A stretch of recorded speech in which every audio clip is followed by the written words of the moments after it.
より、鳥様の、レプリケーションアンサー、を、開始いたします。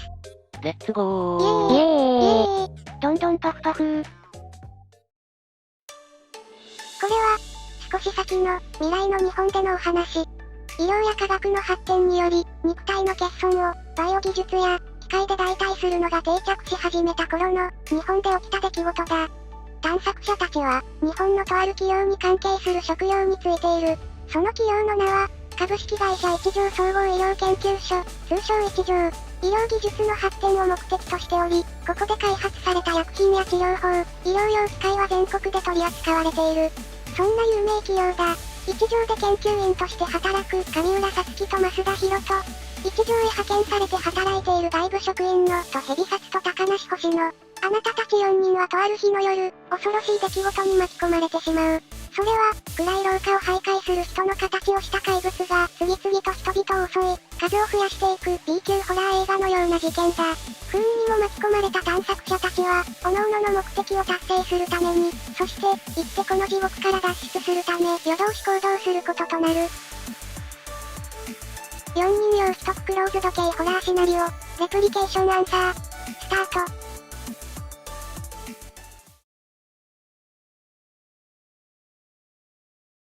今より少し先の、未来の日本での話。医療技術の発展により治療法が格段に増え、人間の臓器を培養し移植する技術や、安価で扱いやすい義手義足が豊富に作られていることが当たり前の時代。これはそんな時代に起きた話。真実を追い求める奇妙な秘密を持つ人たちが過ごした夜と、その結末の物語である。時間は少し遡る。時刻は昼半ば、上浦さつきと増田博人は昼休憩を取るため、デスクから立ち上がった。二人は今まで取ってきた1年間の研究データを資料に今日中まとめるよう上から指示を受け、それの対応に追われていた。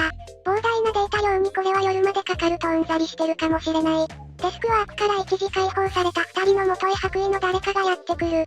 やあ、お疲れ様。さつきちゃん、ひろとくん。疲労回復に飴でも食べる？のほほんとそう言いながら飴を差し出してきた人物は、医療用機械開発部のあなたたちとは別部署に属する冬原だった。上浦と増田に冬原の情報を提示します。それにしても上層部も唐突だよね。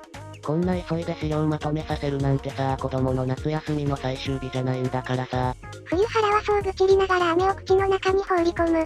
細胞研究家も、他の科もみんな同じでバタバタしてるよ。僕は日頃からまとめてたからあと少しで終わるけど、その様子だと他の子たちと同じで2人も終わりそうにないんでしょ？ほんと、そうですね。大変ですよ。そうですね。そうだよね。まあ時間さえかければなんとかなるさ。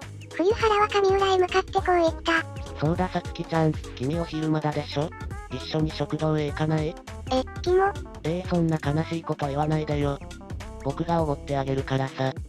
おごってくれる？いいでしょ？おごってあげるからさ。おごってくれるなら、行くわ。やったー。あ、そうそう。ひろとくん、夏川がさっき君を探していたからお昼より先に会いに行ってあげてよ。あの子なら今は資料室にいるんじゃないかな。上浦と冬原が食堂へ行くと、同じく昼休憩をとっていたとヘビと遭遇した。やあさつくん、君もお昼だったんだね。せっかくだからご一緒にどうだい？とヘビに冬原の情報を開示します。あなたたち3人は食堂で好きなメニューを注文し席に着いた。カフェオレを飲みながら、冬原が話しかけてくる。さつきちゃんとさつくんは仲が良いよね。いつもどんな話したりしてるの？どんな話？なんかあったっけ？こんな情報。ゲームかな。帰ってからのゲームかな。へえ、どんなゲーム？TRP。リアルでもいいから何か出して。リアル出しても。リアル出しても。VR チャット。VR チャットだ。あった。危ないここで終わるところだった。VR チャットか、最近よく聞くねー。でも近未来だからさ、レトロゲームの部類じゃない？ VR チャットって。そっか近未来か。近未来でも流行ってるでしょ。流行ってます、VR チャット。いやフルダイブ VR チャットが流行ってるんですよね、最近。昔流行ってたって聞いたけど、最近再流行してるんだ。そうですね。そう、知らないんですか？僕も今度やってみよっかな。本当ですか？よし来た。はい、元気取ったからねキーパー。こいつ。いつかはやるよ、いつかはわかんないけど。それにしても、やっぱり仲いいんだね。仲が良いといえばさ、ヒロト君と夏川はどうなんだろうね。上浦とヘビに夏川の情報を開示します。冬原はワクワクした様子で話し出す。ほら、よく噂されてるじゃない。君たちも知ってるだろう。では、二人はアイデアを振ってください。アイデア、TRPG 要素きた。アイデア。では成功したあなたは、その噂を知っていることでしょう。お堅く真面目な夏川は、年上でさえない増田のことが好きだという噂だ。この噂は本人たちの耳に入らないようこそとまことしやかに職員の間で囁かれている。夏川ってあんまり周囲と仲良くなろうとする性格じゃないだろう。でもそんな夏川がヒロト君だけやたら特別視してるじゃないか。さっきだって絶対にそう大した用事じゃないのに探していたと思うんだよね。ねえ、二人はどう思う？そうだと思う。そうだね。しばらく会話すれば、昼休憩が終わる時間まであっという間に時が過ぎてしまった。もうこんな時間か。僕も、もうそろそろ仕事に戻るね。じゃあねさつきくん、さつくん。そう言ってあなたたちを残して、冬原は食堂を去っていった。一方その頃、増田は夏川に会いに資料室へと向かっていた。増田が言われた通り資料室へ向かうと、そこには夏川の姿があった。夏川は資料室へ入ってきたあなたを見て、驚いた顔をした。あれ、増田さん。どうしてここへ？何か資料をお探しですか？あなたが冬原に言われて夏川へ会いに来たと伝えれば、夏川は眉を潜めた。まったくあの人は、変なところで気を使うんですから。すみません増田さん。冬原がご迷惑をかけして、確かに探していたのは事実でしたが、あなたにわざわざ足を運んでもらうようなことではなかったのです。後々、私の方から行くつもりだったのですが、増田を見る夏川は、心底申し訳なさそうにそう話した。増田へ夏川の情報を開示します。APP は？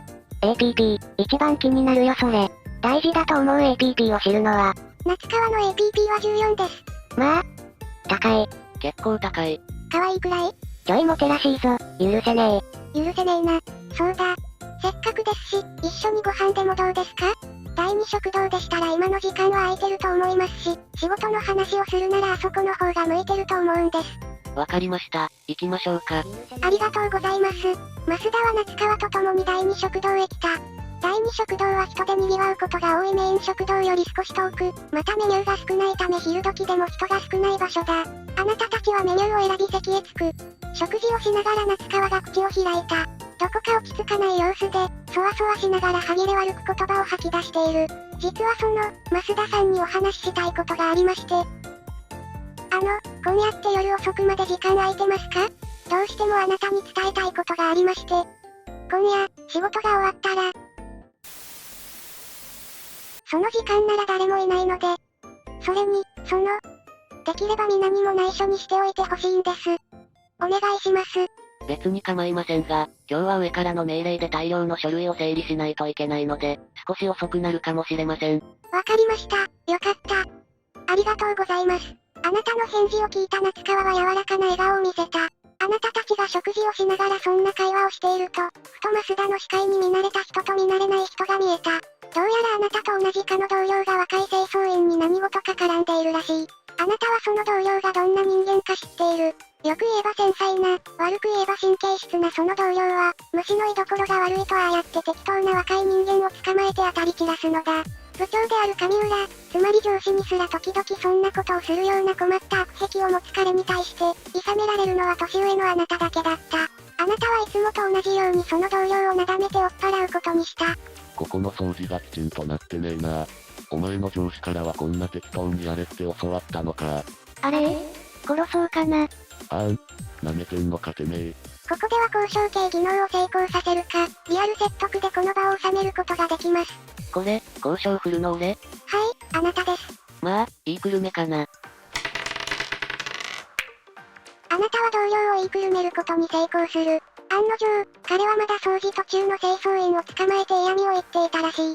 あなたが諌めれば彼は顔を真っ赤にしてもごもごと口の中で文句を言うとその場を足早に去ってしまった。その場には助けられた高梨と増田が残った。後からやってきた夏川が、よかった。さすが増田さん、警備員を呼ぶまでもなかったですね。と増田を褒めてくれる。ここでロールあればどうぞ。特に何もなければ、高梨は去ります。なしで、掃除しろよ。喧嘩するかやるか終わりでいいですね。では、高梨に夏川の情報を開示します。高梨を見送った後、夏川が口を開く。増田さん知ってますか？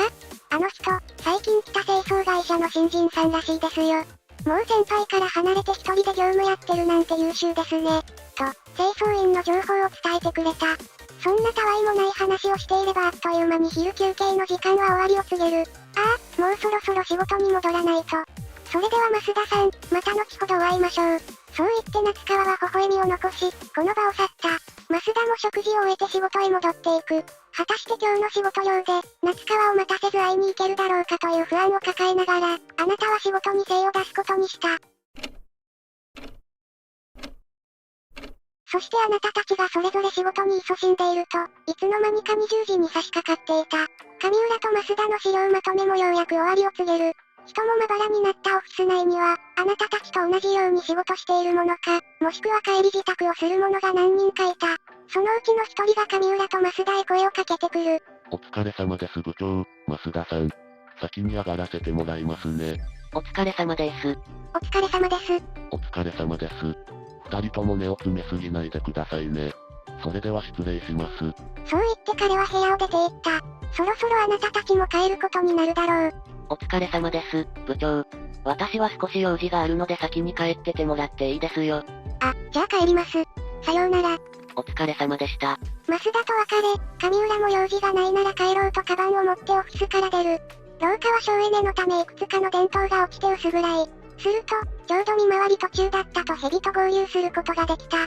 とヘビも、もうそろそろ勤務が終わる時間で、夜勤組と交代するタイミングになります。よっす。よっす。そろそろ俺も帰るよ。じゃあ一緒に帰りますか。帰りますか。あなたたちが廊下で話していると、暗い廊下の奥からまた誰かがやってくる。ふらふらとした足取りでまるで酔っ払っているように見えたその人のことを、あなたは少し心配になるかもしれない。だが、そんな気持ちは相手が暗がりから明るいところへ顔を出した瞬間に吹き飛んだ。その人物は口を縫われ、白く濁った目をし、頭部にあるはずの髪は愚かきくすらないものだったからだ。人の形をしただけの異常な人は、ふらふらと歩きながらあなたたちの方へゆっくりと近づいていく。場面は切り替わり、一方その頃、上浦より先に廊下へ出た増田は階段を降りていた。本当はエレベーターを使おうとしたが、なぜか1階から動かなかったため仕方なく階段で歩いて降りてきたのだ。あなたが階段を降りて2階まで来ると、ちょうど本日の清掃作業を終えて廊下へ出てきた清掃員の高梨と出会った。その手にはロッカールームの鍵を持っている。遅くまで仕事お疲れ様です。あらまあ、いつもありがとうございます。アメちゃんでも食べるかい？なんだこいつ。おじさんじゃなくて掃除のおばちゃんだ。嫌だ、こんな高梨星の。っていうか年齢設定的に20代前半だわ。ふざけんなお前よ。おもろー。でも清掃員って言ったらおじちゃんおばちゃんしか出てこないの俺だけ？それはそう。まあ、そう。偶然再会したあなたたちの元へ、また一人誰かが廊下の奥から歩いてこちらへやってこようとするのが見えた。しかし暗がりの中に浮かんだシルエットは人と呼ぶには明らかにおかしなものだった。